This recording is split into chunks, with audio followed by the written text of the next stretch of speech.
भाग है अपना विटामिन।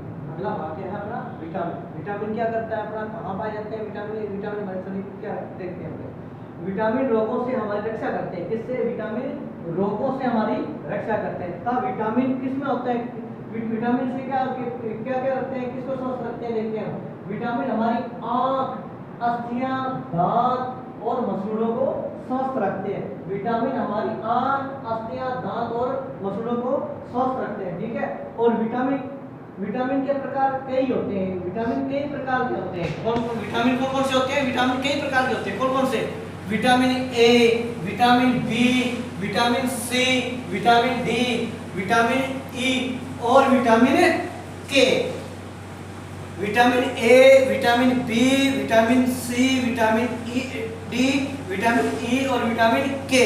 अब अपने एक इस विटामिन को समझने के लिए एक सारणी का प्रयोग करते हैं कि विटामिन से क्या क्या रोग होते हैं और इसके मुख्य विटामिन किस किस से प्राप्त होते हैं, उसके स्रोत क्या है वो देखते हैं। अपने देखिए पहले देखो अपने एक सारणी में विटामिन, इस विटामिन ए विटामिन से कौन कौन की कमी से कौन कौन से रोग होते हैं?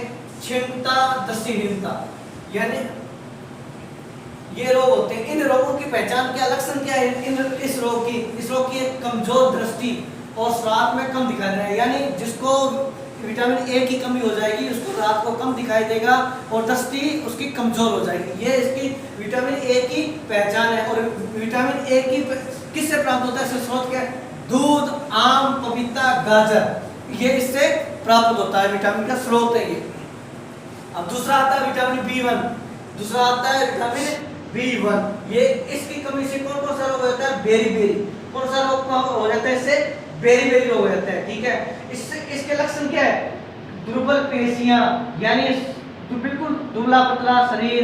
ठीक है। काम करने की ऊर्जा में कमी, यानी थोड़ा सा काम करते ही उसको कमजोरी महसूस होने लग जाती है। ये किसकी बेरी रोग की पहचान है। ये किससे कमी हो सकता है? विटामिन ए की कमी से होता है। और इसके स्रोत कौन से हैं? ये कहां से प्राप्त होता है? गेहूं, चावल और यकृत यानी हृदय, इससे ये प्राप्त होता है। ठीक है। आगे देखो विटामिन सी की कमी से कौन सा रोग होता है? स्कर्वी। कौन सा रोग होता है? स्कर्वी। और स्कर्वी रोग की पहचान क्या होती है? मसूड़ों से खून निकलना। जो अपने मसूड़े हैं उनसे क्या? खून निकलना। और घाव भरने में समय लगना, समय अधिक लगता है। कोई भी चोट लग जाए तो उस चोट को सही होने में समय काफी लगता है। ठीक है। और विटामिन सी किससे प्राप्त होता है? संतरा, टमाटर, अमरूद, मिर्च, नींबू और आंवला, इससे प्राप्त होता है। ये स्रोत है इसको प्राप्त विटामिन को प्राप्त करने के लिए। इसके बाद आता है विटामिन डी की कमी से कौन सा रोग होता है? रिकेट्स। कौन सा होता है? रिकेट्स।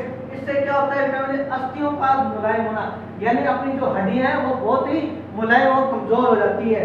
ठीक है। और वो मुड़ जाती है। ठीक है। ये इस विटामिन डी की पहचान है। ये काफी, इसका स्रोत क्या है? दूध, मक्खन, मछली, अंडे, यकृत, सूर्य का प्रकाश, ये विटामिन डी के स्रोत है।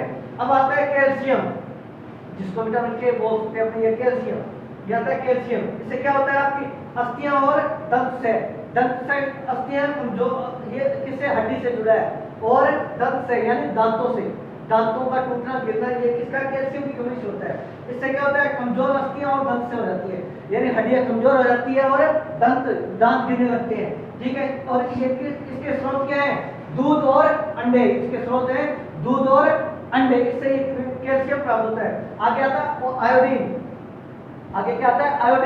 आयोडीन क्या है? आयोडीन की कमी से कौन सा होता है? घेंगा, जिसको गोइटर बोलते हैं। जो गले में घेंगा बड़ा हो जाता है उसको बोलते हैं घेंगा। इसमें क्या होता है? इसके लक्षण क्या है? गर्दन की ग्रंथि का फूल जाना। किसका? गर्दन की ग्रंथि का फूल जाना। बच्चों में मानसिक विकलांगता, ये किसकी कमी से है? ये घेंगा वाला बताओ पहले, गर्दन वाला। ये किससे? ये घेंगा कैसे है? ठीक है। और इसके स्रोत क्या है? किससे विटामिन प्राप्त होता है? ये पालक, मछली और अदरक से प्राप्त होता है, इसके स्रोत है ये।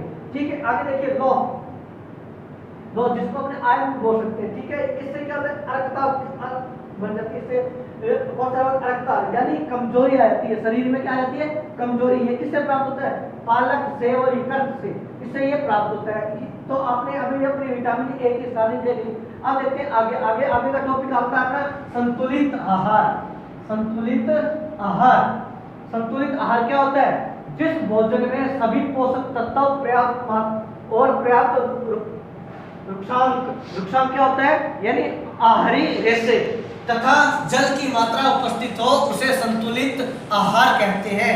उसे संतुलित आहार कहते हैं। ये संतुलित आहार आ गया। इसके बाद आता है आपका अभावजन्य रोग। अभावजन्य रोग ये क्या होता है? ये रोग कौन कौन से हैं? वे रोग जो लंबी अवधि तक पोषकों के अभाव के कारण होते हैं, यानी जो लंबे समय तक किसी विटामिन या किसी पोषक तत्व जो आपको नहीं मिला है उससे वो होता है, उसे क्या कहते हैं? अभावजन्य रोग। अब जैसे यहाँ रुक्षांक है, तो रुक्षांक का अर्थ क्या होता है?